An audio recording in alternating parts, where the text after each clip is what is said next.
आज जिस मुद्दे पे बात करना चाहता हूँ वो मुद्दा बहुत ज़रूरी था।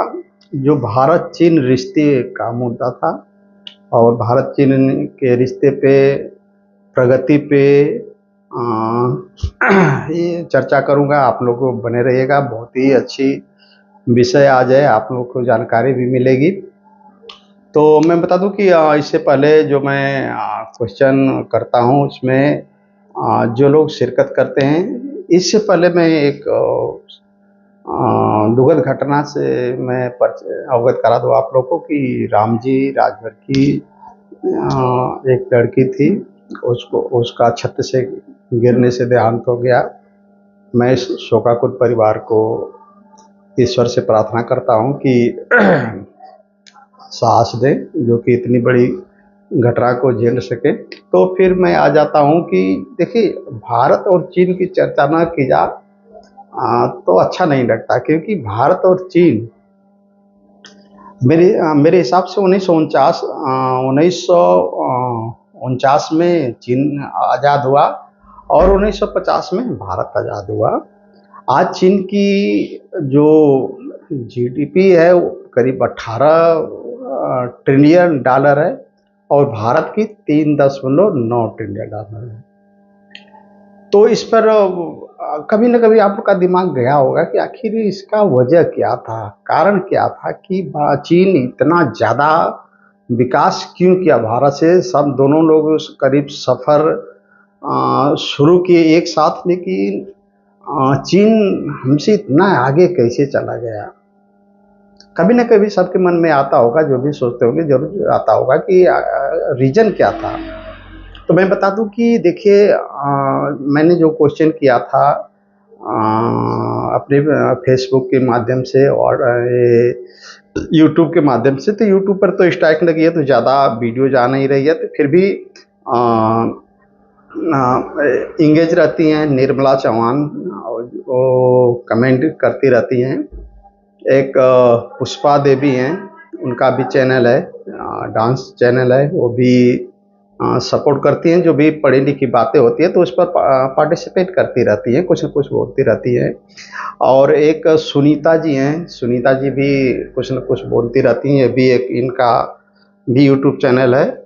और ज्योति यादव, एक ज्योति यादव है, एक वो भरती हुई कलाकार है, वो भी जो ज्ञान की बातें होती है उस पर सुनती है और उस पर कुछ न कुछ रिएक्शन देती है। ये फेसबुक में और अरे व्हाट्सएप पे था, ये क्या नाम है कि यूट्यूब में।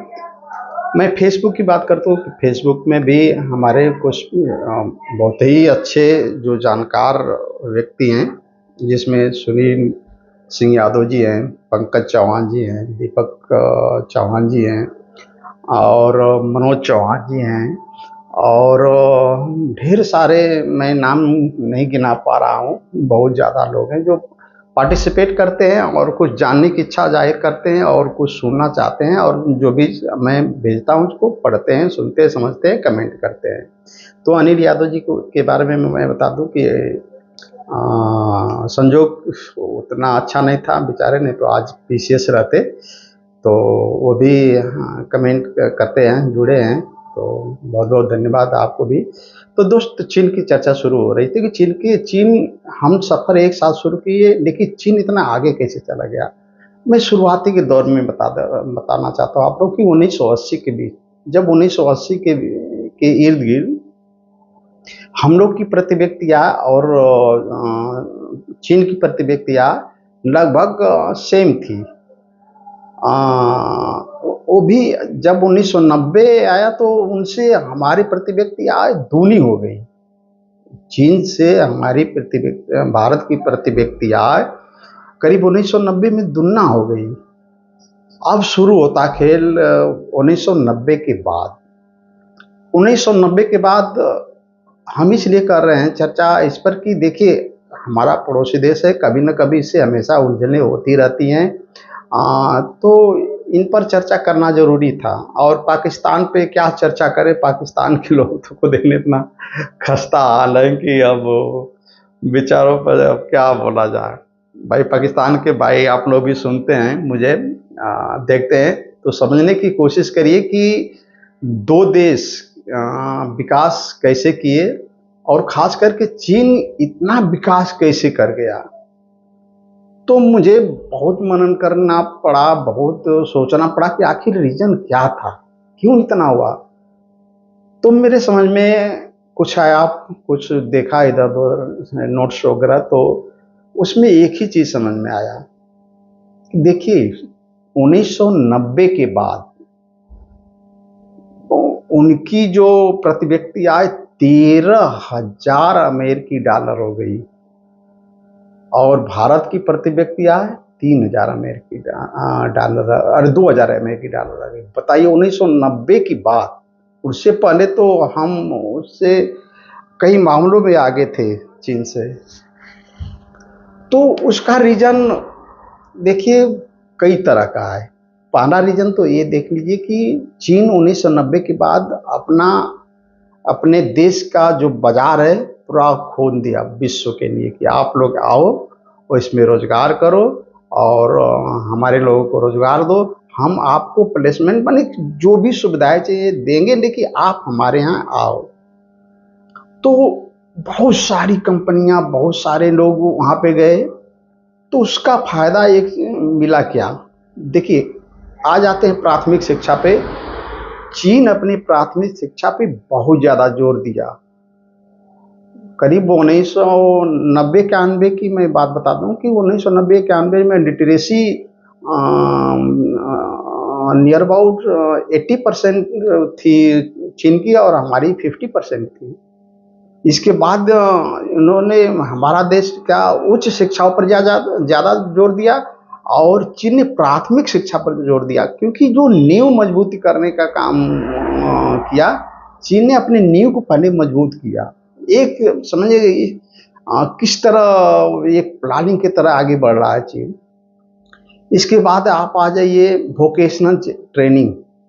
वोकेशनल ट्रेनिंग समझिए कि 40% युवा चीन के वोकेशनल ट्रेनिंग लिए और भारत के सिर्फ 10%। सोच लीजिए उस वोकेशनल ट्रेनिंग लेने का फायदा ये हुआ कि जो विश्व की जितनी भी कंपनियां आई उनमें उनका कहीं ना कहीं सहयोग मिला और वे उसमें सेटल हुए और अपना प्रति व्यक्ति आय बढ़ाने का काम किया।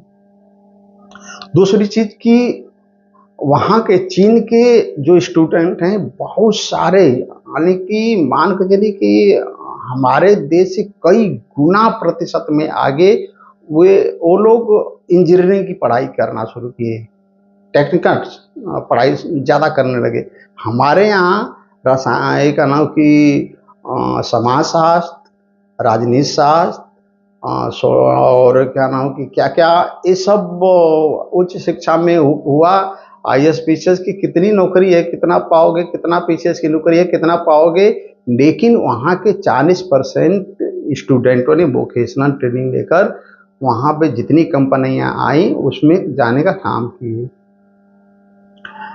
तो अब देखने वाली बात सबसे ये रह गई कि उनके शिक्षा नीति में, हमारे शिक्षा नीति में एक और मैं बता दूं कि अस्थिरता 1990 के बाद हमारे यहाँ अस्थिरता के माहौल हो गया। 1989 में विश्वनाथ प्रताप सिंह जी प्रधानमंत्री बनते हैं और 1990 में जो भाजपा की सरकार थी, गठबंधन से जनता दल जो था के तरफ से विश्वनाथ प्रताप जी प्रधानमंत्री बने। काफ़ी इन्होंने काम किया।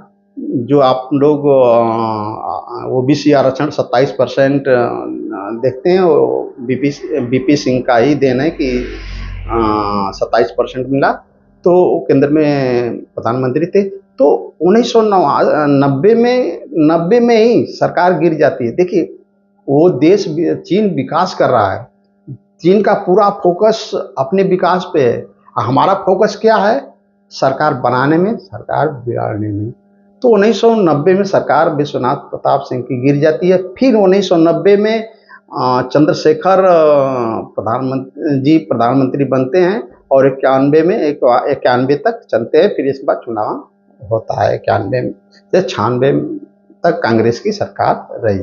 तो कहीं 1900 जब चीन विकास कर रहा था उस समय हम लोग आपस में राजनीतिक लड़ाइयाँ लड़ रहे थे, कहीं मंदिर का तो कहीं मस्जिद का तो कहीं हिंदू तो कहीं मुस्लिम, ये सब लड़ाइयाँ लड़ रहे थे। लेकिन चीन में ये सब चीज़ें नहीं हैं। आप अगर किसी धर्म से हों तो मैं बता दूं आप लोग को, चाहे हिंदू हो चाहे मुसलमान हो चाहे जो भी हो, आपको बहुत ज़्यादा प्रोपगंडा कर नहीं पाएंगे वहाँ पे उस सरकार के रूल के हिसाब से चलना है। अगर ज़्यादा नाटक करेंगे तो निकाल कर बाहर कर देगा। तो चीन का सारा फोकस विकास पे रहा और हमारा जो फोकस था राजनीतिक गतिविधियों में उनको गिराना, इनको बैठाना, इनको करना। तो ये भी सबसे बड़ा 1989 के बाद कुछ ऐसे घटनाक्रम हुए राजनीतिक भी, वो भी दोषी है। तो दोस्तों बहुत खुशी की बात भी है कि हमारी अर्थव्यवस्था पांचवी है। इसके विषय में मैं विस्तार से भी चर्चा करूंगा आप लोगों से कि पांचवी अर्थव्यवस्था में कैसा है स्ट्रक्चर, इसका कैसा है। क्योंकि बहुत जल्द हम तीसरी अर्थव्यवस्था बनने के पोजीशन में हैं। जैसे कि मान के चलिए कि 4.7 ट्रिलियन डॉलर करीब जर्मनी की अर्थव्यवस्था है और 4.1 जापान की, 3.9 के इर्द भारत की अर्थव्यवस्था है। तो हमारा जो वृद्धि दर करीब 7% है, आर्थिक विकास दर। और इस हिसाब से देखा जाए तो जर्मनी और जापान की विकास दर से कुछ हम आगे हैं। इसलिए ये कहना मुमकिन है कि तीसरी अर्थव्यवस्था हम बन सकते हैं। लेकिन चीन की आर्थिक विकास दर 10% है। चीन की आर्थिक विकास दर जो है ना 10% है, हमारी 7%। तो सोचिए जब हम वहाँ जाएंगे तो वो कहाँ जाएंगे। 18 ट्रिलियन उसकी चीन की जीडीपी है। सोचने की बात है दोस्तों। अब ज़्यादा बात नहीं करूँगा। फिर मैं 1990 की बात जो घटनाक्रम हुए हमारे देश में उस पर चर्चा करूँगा। और जो हमारी 3.9 का जो अर्थव्यवस्था है उस पर विस्तार से बात करूँगा कि इसमें है क्या, छिपा क्या है। हम तो पांचवी अर्थव्यवस्था बन गए, हमारे पीछे बहुत सारे देश हैं जिनकी प्रति व्यक्ति आय हमसे कई गुना ज़्यादा है, कई गुना ज़्यादा उनकी प्रति व्यक्ति आय। देखिए हम पांचवा हैं तो हम यहाँ के लोगों की आर्थिक स्थिति क्या है, कौन किसके पैसे इतना ज़्यादा है जो पांचवा अर्थव्यवस्था बनाया गया है। तो इस पर भी चर्चा कल के सेशन में मैं करूँगा आप लोग से बढ़िया से। तो दोस्तों अब तक के लिए मैं चाहता हूँ कि अपनी बात को विराम दूँ क्योंकि समय भी ज़्यादा हो गया है, 10 बजने वाले हैं। अब घर जाने की टाइम भी हो गई है। तो नमस्ते, ओके।